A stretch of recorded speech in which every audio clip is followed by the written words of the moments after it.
नमस्कार, मैं हूं आपके साथ अभिषेक पुंडीर।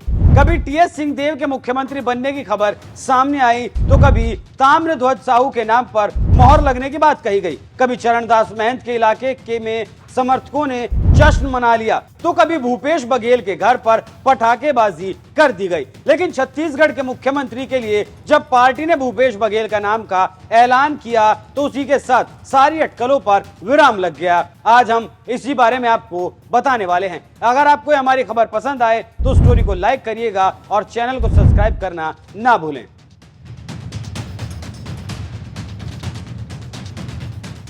क्रिकेट का एक मुहावरा है और जब भी क्रिकेट मैच होता है तो कमेंट्री करने वाले ये बात हमेशा कहते हैं, कहावत है कैचेस विन मैचेस। इसका मतलब है अगर आप कैच गिरा तो आपके हाथ से मैच भी चला गया। क्रिकेट के मैदान पर जिन्होंने टीएस सिंहदेव को देखा होगा वो जानते हैं कि उनसे किसी तरह की चूक की गुंजाइश नहीं होती, ना खेल में और ना ही राजनीति में।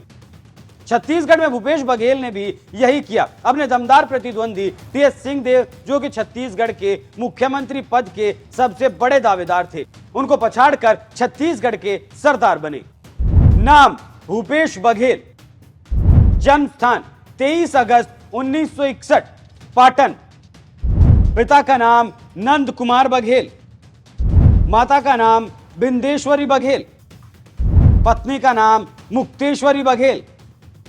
बच्चे, एक बेटा 3 बेटियां। शिक्षा एमए। पिछली बार छत्तीसगढ़ की 90 सीटों में से मात्र 15 सीटों पर ही बीजेपी जीत का स्वाद चख पाई थी और कांग्रेस ने धमाका करते हुए 68 सीटों पर कब्जा कर लिया।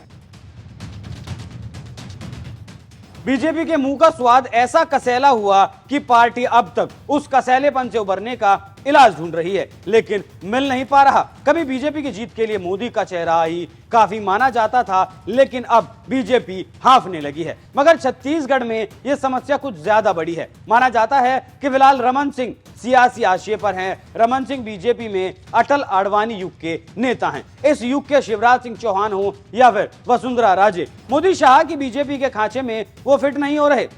छत्तीसगढ़ में बीजेपी के एक और कद्दावर नेता हैं ब्रजमोहन अग्रवाल। अग्रवाल पुराने खिलाड़ी हैं, खुलकर अपनी राजनीतिक महत्वाकांक्षाओं का इजहार भी कर चुके हैं, लेकिन पार्टी उन्हें भी आगे बढ़ाने के मूड में नहीं है। देखना होगा कि छत्तीसगढ़ में अब होता क्या है। लेकिन अभी मोदी के पास भी कांग्रेस के छत्रप भूपेश बघेल का जवाब नहीं है। भूपेश बघेल का बचपन। भूपेश बघेल को लोग बचपन में बबलू कहकर बुलाते थे। बबलू बचपन से ही विद्रोही स्वभाव के थे। जब वो कक्षा 10 के छात्र थे तो उन्होंने अच्छी सड़क के लिए एक सांसद की कार पर कीचड़ फेंक दिया था। गणित की पढ़ाई के लिए बबलू रोजाना 2 नाला पार कर सुबह 6 बजे मास्टर जी के घर पहुंच जाते थे। भूपेश बघेल आज कांग्रेस पार्टी के टॉप लीडरों में गिने जाते हैं। उनका बचपन ग्रामीण परिवेश में बीता। दुर्ग जिले के पाटन विधानसभा क्षेत्र के बेलोदी गांव में 23 अगस्त 1961 में भूपेश बघेल का जन्म हुआ था। गांव के ही घर में भूपेश अपने भाई बहनों के साथ पढ़ाई करते थे। खेती किसानी का शौक उन्हें प्राइमरी स्कूल से ही लग गया था। खेती बाड़ी और पशुओं से उनको काफी लगाव था। भूपेश बघेल के छोटे भाई हितेश बघेल बताते हैं कि लीडरशिप का भाव उनमें शुरू से ही था। गांव के लोग भी उनकी बात माना करते थे। नक्सलियों की वजह से राजनीति में आए। 2013 का चुनावी साल आप जानते ही हैं, जिसने छत्तीसगढ़ में कांग्रेस की लीडरशिप ही खत्म कर दी। हुआ दरअसल ये कि मई 2013 में सूबे में कांग्रेस परिवर्तन यात्रा चल रही थी और सुकमा जिले से रैली करके लौट रहे कांग्रेसी नेता दरबा घाटी में नक्सल हमले का शिकार हो गए। इस हमले का मुख्य निशाना थे महेंद्र कर्मा, लेकिन गोलीबारी के दौरान कांग्रेस के कई बड़े नेता इसकी चपेट में आ गए। इंदिरा के वक्त मजबूत सियासी रसूख रखने वाले विद्याचरण शुक्ल इस हमले में मारे गए। उसके अलावा नंद कुमार पटेल और उनके बेटे दिनेश पटेल की भी हत्या कर दी गई। इस हमले ने सूबे में कांग्रेस की लीडरशिप ही लगभग खत्म कर दी। अब बड़े नाम के तौर पर वहां सिर्फ अजीत जोगी ही बचे थे। आप कहावत तो जानते ही हैं कि हीरा कोयले की खदान से ही निकल आ जाता है। ठीक उसी तरह जो नायक होता है वो भी समाज के भीतर से निकल जाता है। छत्तीसगढ़ में भूपेश बघेल का उभार भी हालात की ही देन था। अजीत जोगी दरबा घाटी हमले के बाद अपनी साख गवा बैठे थे। इसके अलावा एनसीपी के कार्यकर्ता की हत्या में और वो उनके बेटे आरोपी थे। ऐसे में कमान गई भूपेश बघेल के हाथों। भूपेश बघेल शुद्ध तौर पर संगठन के आदमी थे। तीखे तेवर, जनता में पकड़ और संगठन को साधने वाला दिमाग। कांग्रेस की कमान अब ठेठ गांव वालों को मिला। पहली बार विधायक 1993 में पहली बार दुर्ग की पाटन सीट से चुनाव लड़े और जीतने में कामयाब रहे। उसके बाद जमीन नहीं छोड़ी, इस सीट से लगातार जीतते रहे सिवाय 2008 के। इस साल उन्हें बीजेपी के विजय बघेल के हाथों 7,842 वोटों से मात खानी पड़ी। विजय बघेल रिश्ते में भूपेश बघेल के भतीजे लगते हैं। 2014 का लोकसभा चुनाव भी लड़ा लेकिन जीत नहीं सके। पत्रकारों की माने तो 2014 में जिस कांग्रेस की कमान बघेल के हाथ में आई थी वो बुरी तरह से जंग खाई हुई थी। 15 साल सत्ता से बाहर रहने की वजह से कांग्रेस का संगठन टूट चुका था। नेता आपस में खींचतान कर रहे थे। बघेल ने सबसे पहले जमीन का रास्ता लिया, कस्बे और गांव के दौरे शुरू किए, पुराने कार्यकर्ताओं को मनाया, संगठन के ढांचे को फिर से खड़ा करने का काम किया। 2016 से बघेल काम कर रहे हैं जमीन पर और वो दिखाई भी देने लगा। कांग्रेस ने विरोध के चलते सरकार को अपने कदम कई जगह पीछे भी खींचने पड़े। मसलन धान की खरीद पर सरकार को लिमिट 10 क्विंटल से बढ़ाकर 15 क्विंटल करनी पड़ी। आदिवासी क्षेत्रों में पट्टे निरस्त करने का आदेश स्थगित करना पड़ा।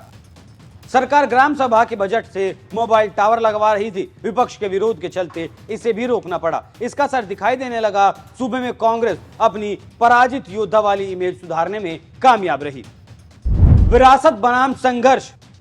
छत्तीसगढ़ की सरगुजा रियासत के 66 साल के राजा त्रिभुवनेश्वर शरण सिंहदेव सिंह, उनसे 1/4 उम्र वाले लोगों के लिए भी या फिर महाराजा जी हैं या फिर टीएस बाबा। आमतौर पर सादा सा कुर्ता पैजामा पहनने वाले टीएस सिंहदेव 5 राज्यों में चुने गए सर्वाधिक पैसे वाले विधायकों में से एक हैं। पिछली सरकार के मुख्यमंत्री रमन सिंह राज्य का खजाना खाली होने जैसे सवालों पर मजाक में कहते थे कि अगर जरूरत हुई तो नेता प्रतिपक्ष टीएस सिंहदेव जी से कर्ज ले लेंगे। सरगुजा देश की उन रियासतों में से रही है जिसका कांग्रेस पार्टी के शुरुआती दौर में से ही लगाव बना हुआ था। दस्तावेज बताते हैं कि 1930 में त्रिपुरी में जब कांग्रेस का अधिवेशन हुआ तब सरगुजा रियासत से 50 से ज्यादा हाथी और रसद भेजे गए थे। बीजेपी को हरा, सत्ता पर कब्जा किया। 15 सालों तक छत्तीसगढ़ विधानसभा में विपक्ष का नेतृत्व करने के बाद बघेल फिर से पाटन विधानसभा सीट से विधायक बने। रमन सिंह को हराकर राज्य के मुख्यमंत्री बने। 17 दिसंबर 2018 को मुख्यमंत्री के रूप में शपथ ली। मुख्यमंत्री बनते ही बघेल ने 2 बड़े चुनावी वादों को पूरा कर दिया। शपथ ग्रहण समारोह के कुछ घंटों के भीतर ही कृषि ऋण माफी और अपेक्षाकृत जल्दी तरीके से धान समर्थन मूल्य में 50% की बढ़ोतरी। हालांकि किसानों को वास्तविक धन हस्तांतरण कुछ दिनों, हफ्तों और महीनों में जाकर हुआ। तेंदुपत्ता संग्रह की कीमतों में वृद्धि की गई। सरकार ने शिक्षा कर्मी के लिए 15,000 स्थायी शिक्षकों के पदों की रिक्ति की भी घोषणा की। नरवा गरवा गुरवा बाड़ी योजना से विशेष प्रसिद्धि प्राप्त की, जिसके अंतर्गत गोबर खरीदी योजना लाया गया और गौशालाओं का निर्माण किया गया। नरवा गरवा गुरवा बाड़ी योजना के अंतर्गत पुराने पारंपरिक कार्यों के लिए युवाओं को प्रोत्साहन देने की कोशिश भी की गई। दूसरी बार बनेंगे मुख्यमंत्री। सर्वे के मुताबिक जनता को खुश रखने में छत्तीसगढ़ के मुख्यमंत्री भूपेश बघेल देश में पहले पायदान पर हैं। दूसरे नंबर पर दिल्ली के मुख्यमंत्री अरविंद केजरीवाल हैं। ये बात IANSC वोटर्स के सर्वे में सामने आई है। सर्वे में यह दावा किया गया कि देश में सबसे कम एंटी इनकम्बेंसी मुख्यमंत्री छत्तीसगढ़ के मुख्यमंत्री भूपेश बघेल की है। एजेंसियों के मुताबिक यह देशव्यापी सर्वे था जिसमें राज्यों से पता किया गया कि लोग अपने सीएम से कितने खुश या फिर नाराज हैं। छत्तीसगढ़ समेत 5 राज्यों में 2023 के आखिर में विधानसभा चुनाव होने वाले हैं। उससे पहले भी राज्य बेरोजगारी दर के मामले में देश में नंबर 1 पर आ चुका है।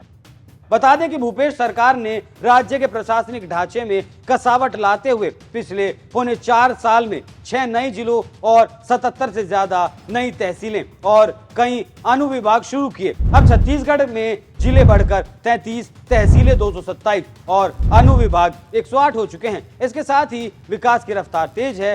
बीजेपी हाथ पांव मार रही है लेकिन सत्ता से कोसों दूर खड़ी नजर आती है। अब देखना यह होगा कि आगे होता क्या है। लेकिन हिंदी पट्टी के 3 राज्यों में अगर कहीं सत्ता दोबारा वापस आ रही है तो वो राज्य है छत्तीसगढ़। आप इस खबर पर क्या राय रखते हैं? अपनी राय हमें कमेंट कर जरूर बताइएगा। नमस्कार।